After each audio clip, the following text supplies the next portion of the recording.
If you want to understand historical records, you have to first understand the author's perspective and agenda. Nothing is true just because it is written. In fact, it is wise to assume all authors have some bias in every historical document. This is not throwing out history, it is the appropriate method to understand history more accurately.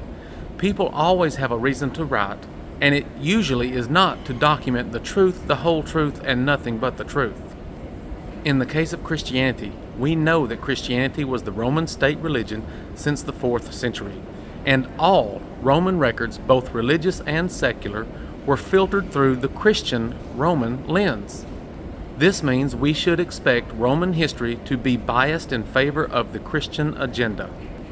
We know that Christians changed the writings of Josephus to support Christianity, and it is reasonable and expected that they modified more than just Josephus. We know that Christianity glorified suffering and persecution. After all, Jesus himself was tortured to death and said, "A servant is not greater than his master, and if they persecuted me, they will persecute you." Jesus also said, "Whoever loses his life for my sake will find eternal life." Jesus teaches in the Bible that religious execution is the path to eternal life. You have to take up your own cross and follow him. Christians just make excuses not to take Jesus' words literally because they know the teachings of Jesus are insane and immoral if you take them literally. But Jesus said you are not worthy of him unless you keep his commandments. We know that the stories of the apostles' death were fictional stories to romanticize dying for Jesus. We know that Christians romanticize the suffering and death of Polycarp, Ignatius, and Justin Martyr, among others.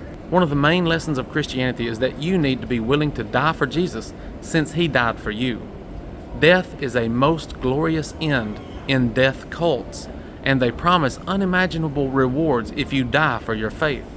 So when we read ancient Roman stories about the martyrdom and persecution of Christians in the Roman Empire, we should not blindly accept that narrative as truth, but we should recognize that Christians glorified martyrdom and persecution and could have exaggerated or even manufactured these stories.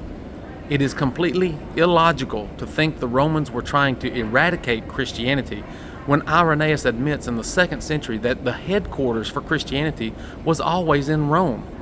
If Christianity was persecuted by Rome, why would they establish their headquarters there? Irenaeus said all churches should take their direction from the most ancient church founded and organized by Peter and Paul in Rome.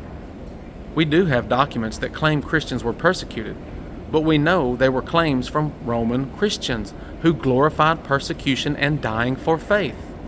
Since the Christian church was founded in Rome according to Irenaeus in the 2nd century, and Christianity became the Roman state religion in the 4th century, it is not reasonable to believe the romanticized religious narrative that Christians were systematically targeted by the Romans for eradication.